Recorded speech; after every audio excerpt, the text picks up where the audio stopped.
TTP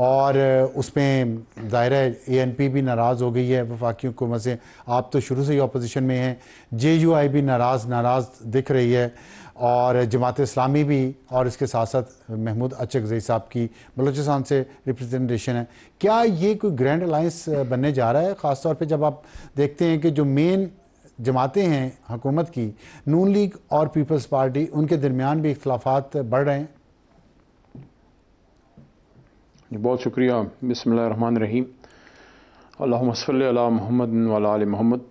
سب سے پہلے تو آج 5 اکتوبر ہے, اور میں جتنے بھی عمران خان صاحب اور تحریک انصاف کے چاہنے والے ہیں, ہمارے ووٹر سپورٹر, سب کو عمران خان صاحب کی سالگرہ مبارک. اس افسوس کے ساتھ کہ تیسری سالگرہ ہے اتنے بڑے لیڈر کی جیل میں, لیکن ملک و قوم کے لیے امتحانات آتے ہیں. خان صاحب بھی ملک و قوم کے لیے ایک سٹینڈ لیے بیٹھے ہیں وہاں پہ. جہاں تک الائنس کا تعلق ہے ابصار عالم صاحب, دیکھیں بہت سی چیزیں ہماری ایسی ہیں کہ قدر مشترک نہیں ہیں, لیکن ایک چیز پہ اکٹھا ہوا جا سکتا ہے, اور وہ یہ ہے کہ اس ملک میں آئین کی سپریمیسی ہو, جمہوریت مضبوط ہو. اپنے اپنے وقت پہ سب نے اس پہ بات کی ضرور ہے. رجیم چینج میں فضل الرحمان صاحب اور ANP جمعیت اور ANP اور بہت سی اور جماعتیں بھی ایسی تھیں جنہوں نے مل کے ہماری حکومت اس وقت گرائی.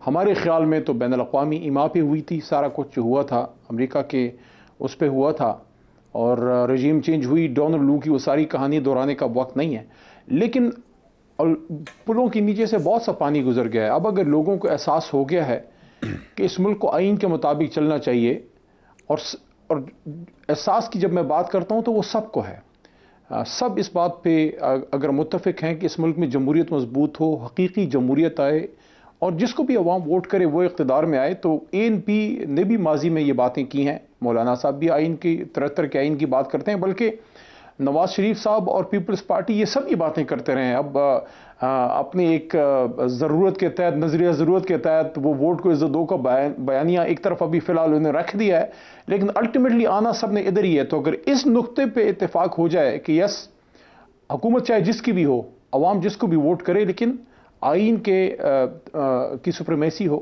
تو ٹھیک ہے, اس پہ بات ہو سکتی ہے. کیوں نہیں بات ہو سکتی؟ کوئی ذاتی دشمنی ٹھیک ہے. کسی اچھا, میں ظاہر بالکل نہیں ہے, اور بڑی خوشی کی بات ہے کہ 1.5 سال بعد ہی اس حکومت کے آنے کے آپ یہ بات کر رہے ہیں. تو جب حکومت یہ آئی تھی, جب یہ حکومت آپ کی حکومت گئی تھی جس کا آپ نے امریکہ کا ذکر کیا, اب امریکہ میں بیٹھ کے آپ کی پارٹی کیا کر رہی ہے امریکہ کے ساتھ مل کے اس ملک کے خلاف, وہ ایک الگ سٹوری ہے, پھر کبھی اس پہ بات کریں گے.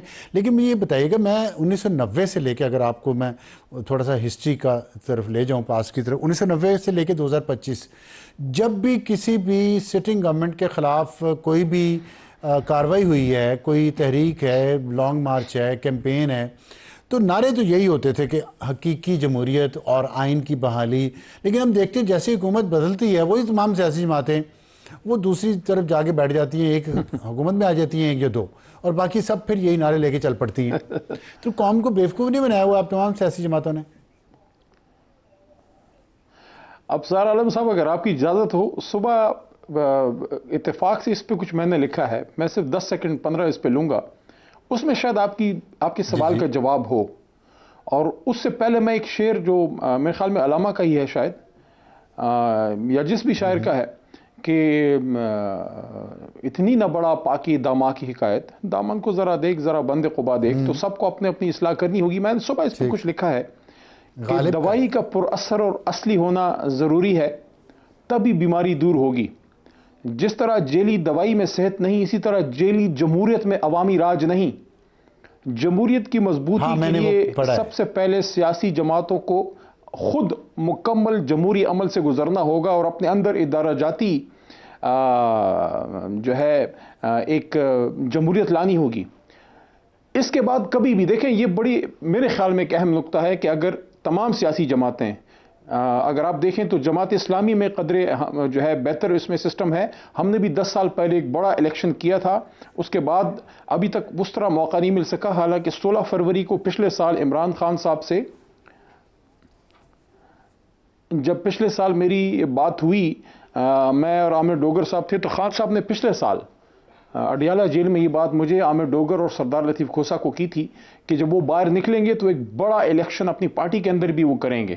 تو حاصل وصول گفتگو کا یہ ہے کہ یس اپوزیشن میں تو سبھی لوگ باتیں کرتے ہیں، لیکن اگر حکومت میں آ کے اس پہ کھڑے رہیں، دیکھیں اگر ایک نقطے پہ سب مرتکز ہوں، فوج نے اس ملک میں رہنا ہے، ملک فوج کے بغیر نہیں رہ سکتا، فوج نے رہنا ہے، حساس اداروں نے رہنا ہے، لیکن اگر تمام سیاسی جماعتیں اس بات پہ اتفاق کر لیں کہ اقتدار میں آنے کے لیے ان کو کسی ادارے کی سپورٹ وہ نہیں لیں گے، کسی اور طریقے سے نہیں آئیں گے، عوام کے پاس آپ جائیں، اپنی پرفارمنس پہ جائیں، آئین کے مطابق آپ سسٹم کو چلائیں اور عدالتیں مضبوط ہوں.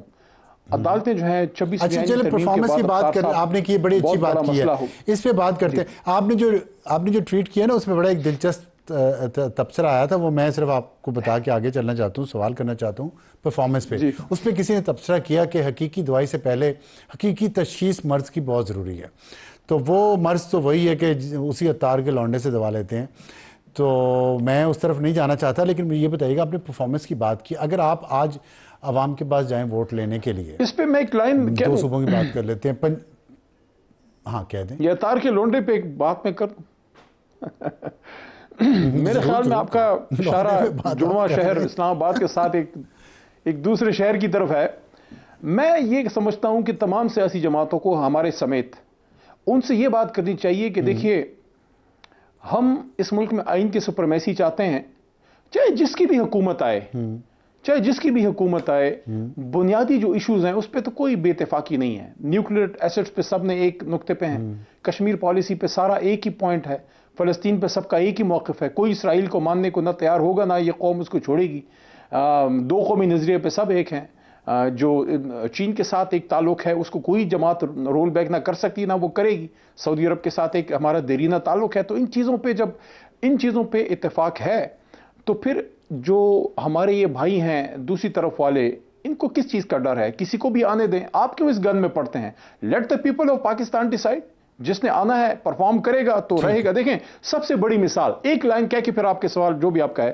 دیکھیں ضیاء الحق صاحب نے ایڑی چوٹی کا زور لگایا، بھٹو صاحب کی پارٹی کو وہ ختم نہ کر سکے، کمزور نہ کر سکے، حالانکہ بہت نقصان ہوا. بھٹو صاحب پھانسی چڑھ گئے، لوگوں کو کوڑے لگ گئے، لیکن جب 5 سال ان کو مل گئے، زرداری صاحب کو 5 سال مل گئے، پرفارمنس پہ لوگوں نے جج کیا، پنجاب سے باہر، کے پی سے باہر، بلوچستان سے باہر، تو آپ 5 سال یار بیٹھنے دیں کسی ایک وزیر اعظم کو فور چینج منہ کا ذائقہ بدلنے کے لیے، اور پھر 5 سال بعد پرفارمنس پہ لوگ ووٹ کریں بجائے اس کے جذباتی نعروں پہ کریں. یہ بات صحیح ہے آپ کی، میں آپ سے فلی متفق ہوں. اب وہ سوال میں جو پرفارمنس پہ پوچھنا تھا وہ میں بعد میں پوچھتا ہوں. پہلے یہی سے ایک سوال میرے ذہن میں آیا ہے اور بہت ضروری ہے، کیونکہ میں ایک پاکستانی تو میں بھی ہوں نا، میرے دل میں بھی کچھ سوالات تو اٹھتے ہیں اپنے وطن کو دیکھتے ہوئے. مجھے یہ فرمائیے گا، آپ نے بات کی، میں آپ سے ٹوٹلی ایگری کرتا ہوں. اور نہیں خطرناک کہاں ہے، میں دل سے آتے ہیں تو آپ کو دل کی باتیں اگر خطرناک لگتی ہیں تو میں کیا کہہ سکتا ہوں. مجھے بتائیں 2014 سے لے کے 2018 تک جو خان صاحب نے کیا، یہ جو آپ نے 5 سال وزیر اعظم کو مکمل کرنے دیں، میں رسا گردن میں ڈال کے پکڑ کے اس کو کھینچوں گا پرائم منسٹر کے گھر سے، یہ پھر گفتگو، یہ جذباتی نعرے قوم کو کہنا میں ریاست مدینہ بنا دوں گا، میں دودھ اور شہد کی، میں یہ جذباتی نعروں کی جب آپ بات کرتے ہیں، ہم نے دیکھا یہی کیا. اور پھر جب موقع ملا انہیں 2018 میں، جتنی آپ نے نصیحتیں ابھی کی ہیں وہ خود کر لیتے، 3.5 سال میں ایک مثال سیٹ کر دیتے، کسی کو گرفتار نہ کرتے، کسی کو نہ کہتے کہ میں ان کے اے سی اتروا دوں گا امریکہ میں جا کے، میں ان کے ٹی وی بند کروا دوں گا. یہ اگر گفتگو نہ کرتے اور اگر انہیں واقعی ریاست مدینہ بنائی ہوئی تھی تو پھر جاتے کہتے جی ٹھیک ہے میرے لیے یہ فتح کا وقت ہے، سب کے لیے معافی ہے اور ہم کرپشن پہ تو ایکشن لیں گے لیکن انتقامی کارروائیاں نہیں کریں گے. ایک مثال سیٹ ہو جاتی. آپ کلین سلیٹ کے ساتھ آئے تھے، وہ نہیں کیا، چلیں کوئی بات نہیں. آپ معافی مانگ کے سچے دل سے کھڑے ہو کے بہادروں کی طرح کیوں نہیں کرتے؟ آگے کیوں نہیں بڑھتے؟ کیا معافی ہے، میں نے غلط کیا مجھے معاف کر دیں، کیا بہت بڑی انا ہے؟ یہ سوال ہے آپ سے. ابصار عالم صاحب، اٹس اے $1 ملین کوسچن. میں کسی پہ تنقید نہیں کرتا. ہماری ایک باری تھی، اتنے پیسے مل جاتے مجھے اس کوسچن کے. اللہ آپ کو رزق حلال کے بہت دے جی. میں اپنی اگر بات پوری کر پاؤں، دیکھیے 3.5 سال جی پلیز ہماری حکومت تھی اور اس میں بہت سے اچھے بھی کام ہوئے, کچھ ہم سے غلطیاں بھی ہوئی ہوں گی. ہم انسان ہیں, پہلی بار ہم حکومت میں آئے تھے, پنجاب اتنا بڑا صوبہ ہمارے پاس تھا, گلگت بلتستان, کشمیر اور کراچی میں ہم سندھ میں اپوزیشن میں تھے, بلوچستان میں الائی ہماری حکومت تھی اور مرکز میں بھی ہم بیٹھے ہوئے تھے. میاں صاحب کی یہ چوتھی باری ہے میرے خیال میں, اور پیپلز پارٹی بھی چوتھی پانچویں بار حکومت میں بیٹھے ہیں. میں صرف ان پہ ایک بات کر کے پھر ایگزیکٹلی اپنے سوال کی طرف آتا ہوں جو آپ نے میرے سے میری جماعت اور خان صاحب ہمارے بارے میں پوچھا. لیکن میں اتنا صرف یہ کہوں گا کہ سب کو سیکھنا چاہیے اپنی غلطیوں سے. لیکن ہم تو دیکھیں ایک بار حکومت میں آئے, میری آواز آ رہی ہے نا آپ کو, ہم ایک بار حکومت میں آئے اور وہاں سے ایک رجیم چینج ہوئی, ہمارے خلاف ایک بین الاقوامی گیم کھیلی گئی, ہم باہر چلے گئے. اچھا اب دوبارہ اگر اللہ نے چاہا, اگر اس ملک میں اسلام اور ملک کی بہتری ہے, اللہ پھر ہمیں اقتدار میں لے کے آئے, دوبارہ اگر ہم اقتدار میں آتے ہیں پھر ہم جج ہوں گے کہ کیا سپریمیسی آف کانسٹیٹیوشن کی جو بات ہم کرتے ہیں, جو سول سپریمیسی کی بات کرتے ہیں, آزاد عدلیہ کی بات کرتے ہیں, یا ذاتی انتقام نہ لینے کی بات کرتے ہیں, کیا ہم اس پہ کھڑے رہتے ہیں؟ لیکن اس امتحان کی کسوٹی میں پیپلز پارٹی نون لیگ 5 اور 4 بار فیل ہو چکی ہے کہ میاں صاحب نے خود ووٹ کو عزت 2 کی بات کی. اور آگے میں ایک $10 ملین کا ایک بات کروں گا, جو $1 ملین کی میں نے آپ کو بات کی نا, اس سے میں سمجھتا ہوں زیادہ تگڑی بات یہ والی ہے جو آگے میں کروں گا. کسی بھی بات میں پوری کر دوں, میاں صاحب نے ووٹ کو عزت 2 کا بیانیہ, ووٹ کو عزت 2 کا بیانیہ جو ہے, کیوں ایک چھوٹے سے اقتدار کی خاطر اس پنجاب میں انہوں نے, ان کی بیٹی نے, بیٹوں نے, ان کی جماعت نے پھر بھی رہنا ہے. آپ اگر آج بھی کوئی آزاد الیکشن ہو گیا اور ڈبہ رکھ دیا گیا آزاد اور اس کے اوپر فارم 47 کی اماوس کی کالی رات نہ آئی, تو آپ دیکھیں کہ دن کے اجالے میں کس کا ووٹ نکلتا ہے. لیکن میں اپنے سوال کی طرف آتا ہوں. آپ نے پوچھا ہم سے, یس بڑا اہم سوال ہے, اس پہ میں صرف ایک بات کروں گا. دیکھیں اسی 16 فروری کو خان صاحب کے ساتھ جب ملاقات ہوئی, اسی میں انہوں نے ایک آگے کا راستہ بھی دیا. دیکھیں اگر ساری انگلیاں ہماری طرف اٹھائیں گے پھر مسئلہ حل نہیں ہوگا, سب کو اپنے اپنے گریبان میں جھانکنا پڑے گا. اور اس کے لیے خان صاحب نے آگے ہائی مورل گراؤنڈ لی ہے, اور انہوں نے کہا سب سے زیادہ ہائی مورل گراؤنڈ لی ہے, اور آپ نے سب کو چھوڑا کو کہا, آپ نے کہا ہم سب سے اچھے ہیں. یہ ایک بات میں کر لوں, اس سے آگے کا راستہ میں آپ کو بتا رہا ہوں. جی خان صاحب کے ساتھ جب بیٹھے, میں نے اس وقت یہ بات ایک خاص مقصد کے لیے کی تھی. ابھی میاں صاحب کی, یہ شہباز صاحب کی حکومت نہیں بنی تھی, اور میں چاہتا تھا کہ یہ مینڈیٹ کا مسئلہ بھی حل ہو, خان صاحب باہر نکلیں, کوئی آگے کا راستہ نکلے. اگر کوئی لوگ ان سے ڈر رہے ہیں کہ خان صاحب باہر نکل کے پتہ نہیں کون سا کوئی طوفان مچا دیں گے, کوئی ذاتی انتقام لیں گے, خان صاحب کے ذہن میں تو یہ چیزیں نہیں ہیں. تو میں نے ان کو یاد دلایا کہ رمضان کے مہینے میں اسی سال 2023 میں, 1 سال پہلے, آپ سے ایک میڈیا پرسن نے زمان پارک میں پوچھا تھا افطاری کے وقت کہ خان صاحب اگر آپ اقتدار میں آئے تو کیا فتح مکہ ماڈل پہ جو آپ بات کرتے ہیں, کیا آپ اس پہ بلیو کرتے ہیں کہ ذاتی انتقام لیں گے یا ذاتی انتقام نہیں لیں گے؟ تو خان صاحب نے کہا یس, میں آج بھی اس پہ ظاہر ہم سب بلیو کرتے ہیں. اس کا مطلب یہ نہیں ہے کہ ہم نے کسی کو کھلی معافی, ہم کون ہے کسی کو معافی دیں. مقصد یہ ہے کہ جس پہ اگر کوئی الزام ہے عدالت میں اپنی صفائی دے, ذاتی ہم کسی کو پرسیکیوٹ نہیں کریں گے. اور پھر خان صاحب نے خود سے ایک بات کی جو میں کہتا ہوں اس پہ اگر کام ہو جائے, انہوں نے کہا کہ دیکھو ویسٹ نے ہمارے نبی پاک صلی اللہ علیہ وسلم کی چیزوں کو لے کے آگے چلے گئے, اور انہوں نے ٹروتھ اینڈ ریکنسیلیشن کمیشن کی نیلسن منڈیلا صاحب کی بات کی کہ دیکھو اس کو لے کے اپنے ملک کو کدھر لے گئے. تو یس, اگر کوئی اس طرح کا کوئی کمیشن بنتا ہے جس میں سب آ کے اپنی چیزیں وہ درست کریں, اپنی غلطیوں کا اقرار کریں, تو خان صاحب نے تو خود ٹروتھ اینڈ ریکنسیلیشن, میں وہ بات ہی نہیں کر رہا, وہ ایک الگ چیز ہے, وہ ایک الگ چیز ہے. میرا مطلب تھا کہ انہوں نے جو اپنی دور حکومت میں جو غلطیاں کی ہیں, انہوں نے نہیں دیکھیں, ان کی ہائی مورل گراؤنڈ بہت ہے نا, وہ تو پرفیکٹ ہے تقریباً. تو انہوں نے کوئی غلطیاں کی ہیں تو اس کی تو انہیں چاہیے نا کہ بڑا دل کرے, معافی مانگے, کہہ دیں. نیلسن منڈیلا کی آپ بات کریں, نیلسن منڈیلا نے تو کوئی غلطیاں نہیں کی تھیں, خان صاحب نے تو بہت کی ہیں, تو کیوں نہیں معافی مانگتے؟ میں ان کے دور حکومت کی بات کر رہا ہوں, آپ یہ نہ سمجھیں کہ میں 9 مئی کی بات کر رہا ہوں. اگر عملی بات کریں, خان صاحب کے خلاف یہ ساری سیاسی کیسز ہیں, اگر یہ ختم ہوں, خان صاحب باہر آئیں, ایک گرینڈ نیشنل ڈائیلاگ ہو, تمام سیاسی قوتیں بیٹھیں اور وہ اقرار کریں کہ ہم اس ملک کو آگے چلانا کیسے ہے. کے ساتھ وہ بیٹھنا نہیں چاہتے. اچھا چلیں, ہم اس پہ بحث ہم کرتے رہیں گے, ٹائم ختم ہو جائے گا. ایک آپ نے بات کی, اس میں سے ایک سوال اور پوچھنا چاہتا ہوں, پھر میں پرفارمنس پہ آنا چاہتا ہوں. یہ بتائیے گا, آپ نے کہا کہ اگر اللہ نے چاہا کہ اس ملک کا اور اس امہ کی بہتری ہے تو ہم اقتدار میں آئیں گے, تو کیا اس کا مطلب یہ ہے کہ اگر آپ اقتدار میں نہ آئے تو اس کا مطلب یہ ہوگا کہ اللہ میاں نہیں چاہتے کہ آپ اور آپ کی پارٹی کے ذریعے امہ اور وطن کا کچھ بہتری ہو سکتی ہے؟ یہ تو قیاس رہی ہیں، وہ کیا کہتے ہیں ہائپوتھیٹیکل سی آپ نے بھی کی ہے نا، میں نے لیکن ظاہر ہے انسان یہی کہتا ہے کہ اللہ بات کی ہے نا، آپ نے اللہ کو لے کے آئے بیچ میں، آپ نے کہا کہ اگر یہ ایسے ہوگا تو اللہ یہ چاہتا ہوگا، آپ نے کہا اللہ یہ چاہتا ہوگا کہ ہم قوم اور امت کی بہتری کریں گے، تو اگر آپ نہیں آتے تو کیا سمجھا جائے کہ اللہ یہ چاہتا ہے کہ آپ نے جتنی قوم اور وطن کی بہتری کر لی کافی ہے اور نہ کریں؟ کیا ہم یہ سمجھیں پھر حق پہ جانا ہوں گے کہ اللہ یہ چاہتا ہے؟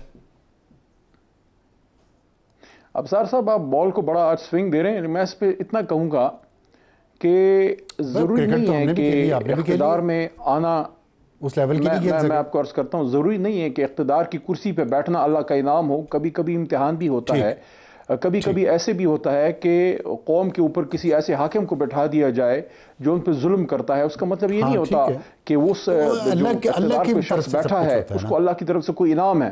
تو یہ تو وقت ثابت کرے گا کہ کس کی آنے میں جو ہے بہتری تھی، لیکن آپ عمومی بات کرتے ہیں کہ اللہ اگر ہمارے آنے میں بہتری ہے تو پھر ہمیں پاس کر دے، ہمیں لے آ۔ میں تو ہمیشہ اپنے الیکشن میں یہ بات کرتا ہوں، اور خان صاحب بھی ہمیشہ اللہ بھی چھوڑ دینا، اللہ اگر بہتری چاہتا ہوگا تو آ جائیں گے، نہیں چاہتا اگر نہیں اللہ چاہتا کہ ایسے بہتری ہے تو پھر ایسے رہے گا۔ آخر میں تو محنت کرنی ہوگی نا، خود بھی کوشش کرنی ہوگی۔ دیکھیں یہ جو ہمارا مینڈیٹ چرا کے بیٹھے ہوئے ہیں، یہ جو خان صاحب کو 2.5 سال سے اندر انہوں نے ڈالا ہوا ہے، تو یہ تو اس کو تو آپ یہ نہیں کہہ سکتے کہ اللہ کی منشا مرضی ہے بس اس کو برداشت کرو، نہیں، آپ ظلم کے خلاف بات کرتے ہیں، ظلم کے خلاف آپ کھڑے ہوتے ہیں، جدوجہد کرتے ہیں، باقی نتیجہ اللہ کے ہاتھ میں ہے، کوشش انسان نے کرنی ہے، اللہ کے ہاتھ میں ہے۔ اچھا پرفارمنس پہ ذرا ایک چھوٹا سا سوال ہے، چھوٹا سا جواب دیجیے گا کہ آپ نے کہا کہ پرفارمنس کی بنیاد پہ ووٹ لینے چاہیے، اگر آپ کو آج الیکشن میں جانا پڑے پنجاب میں اور خیبر پختونخوا میں، وہاں 3.5 سال عثمان بزدار کی حکومت رہی ہے اور خیبر پختونخوا میں 13 سال ہو گئے ہیں آپ کی حکومت کو، آپ کیا چیزیں گنوائیں گے لوگوں کو کہ یہ ہماری پرفارمنس ہے، یہ کام ہم نے کیے ہیں آپ کی بہتری کے لیے؟ کوئی پروجیکٹس مجھے بتائیں خیبر پختونخوا کے اچھے والے اور پنجاب کے، جس کی بنیاد پہ آپ پرفارمنس کی بنیاد پہ ووٹ لیں۔ نیریٹو کی بات نہ کیجیے گا اور نعروں کی بات نہ کیجیے گا، کیونکہ آپ نے کہا پرفارمنس پہ لوگوں سے ووٹ لینے چاہیے۔ ابصار صاحب پرفارمنس پہ ووٹ کا سسٹم تب آئے گا جب اس ملک میں ایک جمہوریت آئے گی، ایک سیاسی استحکام ہوگا۔ اس وقت دیکھیں جو پنجاب میں حکومت بیٹھی ہے ان کے پاس مینڈیٹ ہی نہیں ہے، ان کی وزیر اعلیٰ خود ہاری بیٹھی ہے، اپنی سیٹ وہ ہاری بیٹھی ہیں، مان لیا۔ اگر میں کہہ رہا ہوں اگر آپ آج جاتے ہیں تو آپ کے پاس کیا ہے، وہ اگر کوئی شخص ہے جس کے پاس جیلی ڈگری ہے، چاہے وہ جتنا بھی اچھا کام کرے اس کو اس کی ویراسٹی نہیں مل سکتی۔ دیکھیں ایک شخص ہے جو ایک عطائی بیٹھا ہوا ہے، اس کے پاس ڈگری ہی نہیں ہے، لوگوں کو علاج کر رہا ہے، اس کا مطلب یہ نہیں ہے آپ ڈاکٹر کہہ دیں، سب مان لیا۔ دیکھیں میں کہہ رہا ہوں اگر آپ آئیں، اگر آپ جائیں لوگوں کے پاس تو آپ پھر وہ یہ باتیں کریں گے، اس ملک میں اگر حقیقی جمہوریت آتی ہے 5 سال لوگ پورے کرتے ہیں، اس کے بعد اگر آپ میرے سے پوچھیں کہ تحریک انصاف اگر اگلے الیکشن میں جاتی ہے، آپ نے خود کہا یہ سب نعرے ہیں، آپ نے خود فرمایا یہ سب نعرے ہیں، پرفارمنس پہ بات ہونی چاہیے، آپ نے خود فرمایا حقیقی جمہوریت اور آئین یہ سب نعرے ہیں، میں عرض کرتا ہوں نا آپ کو پرفارمنس پہ بات ہونی چاہیے، پرفارمنس بتائیں۔ جی دیکھیں جی آج بھی حالانکہ خان صاحب کو جیل میں ڈالا ہوا ہے، ہماری حکومت نہیں پوری ہونے دی، ہمارے منصوبے نہیں پورے ہونے دیے، ہمیں کام کرنے کا اس طرح سے وقت ہی نہیں مل سکا۔ خیبر پختونخوا کو اگر آج آپ دیکھ لیں اس کو 100 قسم کے چیلنجز ہیں، اس طرح کا ماحول ہی اب نہیں رہا، لیکن اس کے باوجود اگر اگلے الیکشن میں ہم جائیں تو 3-4 نکات ہم ضرور رکھیں گے۔ وہاں اتنی کرپشن ہو رہی ہے، اتنی کرپشن ہو رہی ہے اور اتنے الزامات کہ سب اور اس کے ساتھ امن و امان کہ ہمارے دور میں ایک ڈرون اٹیک نہیں ہوا تھا جب عمران سر میں بات کر لوں نا، ہمارے دور میں جب عمران خان صاحب وزیر اعظم تھے ایک ڈرون اٹیک نہیں ہوا تھا، امن و امان تھا، کسی کا خون نہیں بہ رہا تھا، کوئی قتل مقاتلہ نہیں چل رہا تھا۔ سب سے امپورٹنٹ چیز یہ دیکھیں، ہم اگر کسی چیز پہ عوام کے پاس جائیں گے وہ ہے رول آف لا۔ ہم چاہتے ہیں اس ملک میں آئین و قانون کی حکمرانی ہو، لیکن وہ کیسے ہو، ہم وہ چیزیں سامنے لے کے آئیں گے جب ہمارے لیڈر کو انہوں نے 2.5 سال سے اندر رکھا ہوا ہے اور ہماری حکومت کو بین الاقوامی سازش سے فارغ کیا گیا ہے۔ اس لیے تو میں کہتا ہوں کہ ایک حقیقی جمہوریت آئے، سب لوگ عوام کے ووٹس ہیں، اس کے بعد 5 سال کے بعد پرفارمنس کا پتہ لگے گا۔ پنجاب میں تو اس کو بالکل جیلی حکومت بیٹھی، ان کے پاس تو مینڈیٹ ہی کوئی نہیں ہے۔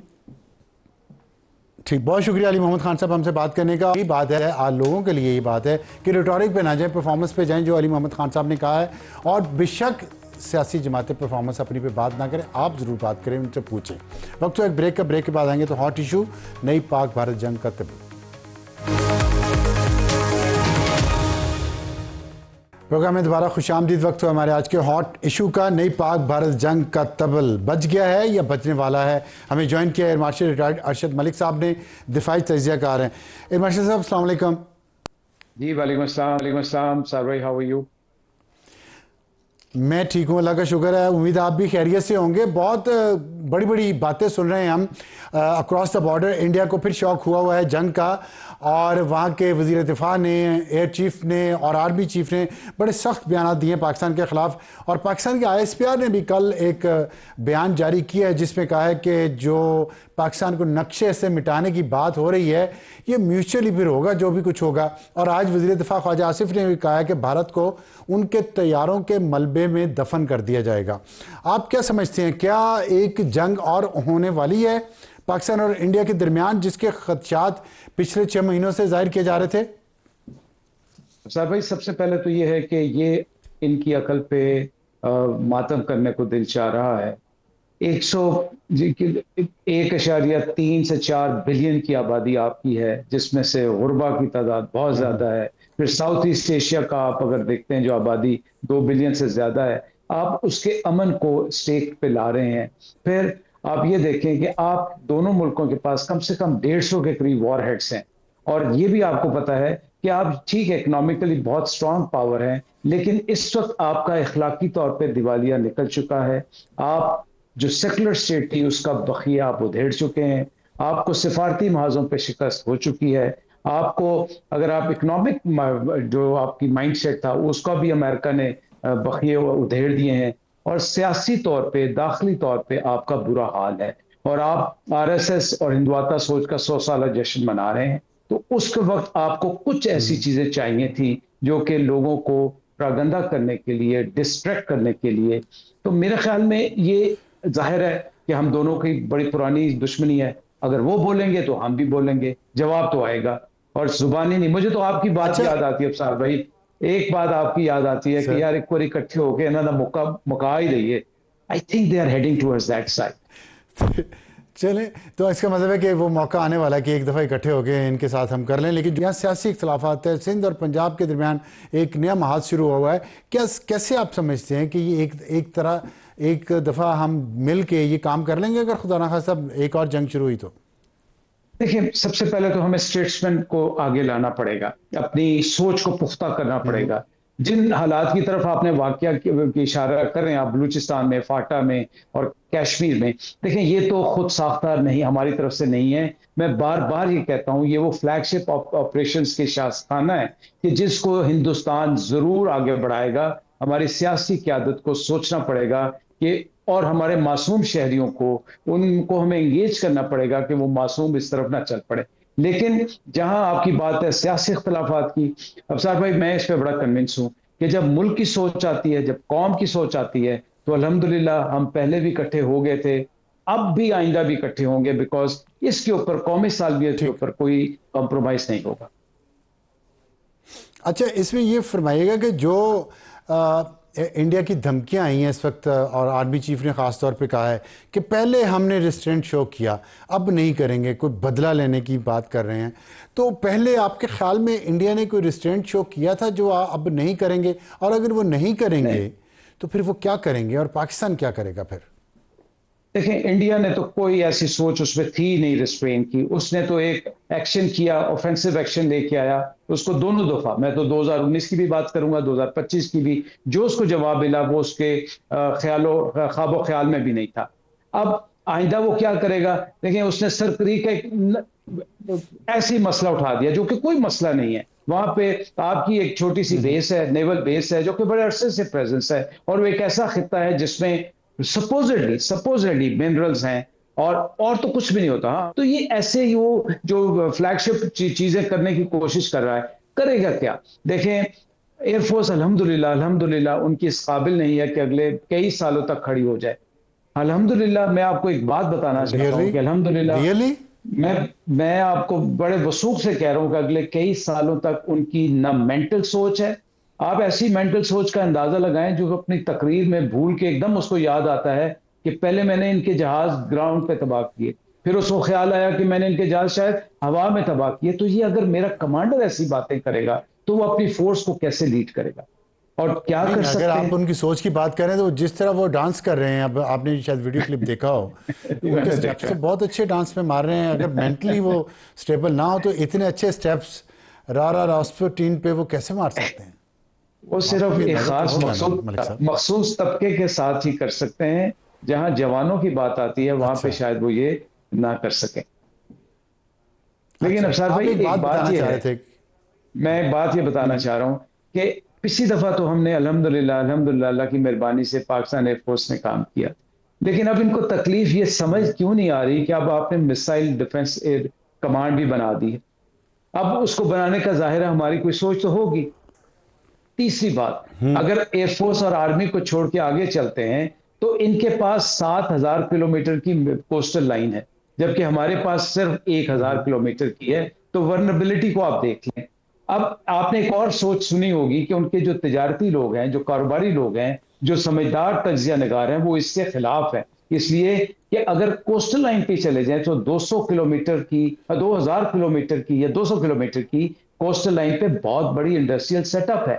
تو دیکھیں جنگیں جب ہوتی ہیں تو پھر ان کی لمٹس کوئی نہیں ڈیفائن کرتا. ہر ملک پاکستان کی طرح نہیں ہوتا جو ریسٹرین کرے. ہم تو بار بار یہ کہہ رہے ہیں کہ بین الاقوامی طاقتیں آئیں، آپ ہماری غیر جانبدارہ انکوائری کرائیں، اور ہماری 3 بہت معصوم خواہشیں ہیں: terrace, Balochistan FATA, Indus water treaty اور کشمیر. اس کے علاوہ تو ہم نے نہ کوئی علاقہ مانگا، نہ قبضہ مانگا، نہ کوئی ایٹمی جنگ کو ہم بات کرتے ہیں. جبکہ ان کی سوچ سرکریک سے شروع ہوتی ہے، پھر کبھی وہ فاٹا چلے جاتے ہیں، کبھی کشمیر چلے جاتے ہیں، کبھی لیہ چلے جاتے ہیں، کبھی لداخ چلے جاتے ہیں.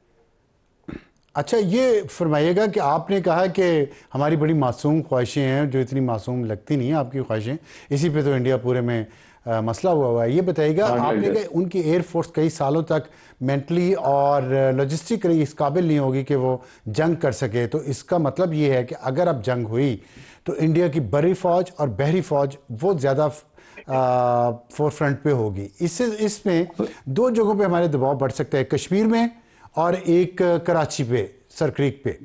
تو اس سچویشن میں آپ کیا سمجھتے ہیں پاکستان کیسے اس کو کاؤنٹر کرے گا؟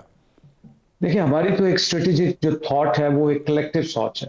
ہم نے تو ہم منگی کے ساتھ چلنا ہے. میں ایئر فورس کی بات اس لیے چھوٹی سی کروں گا کہ آپ سوچیں انہوں نے MiG-21 فلیٹ فلائنگ کافن کو فائنلی کمپلیٹلی گڈ بائی کہہ دیا.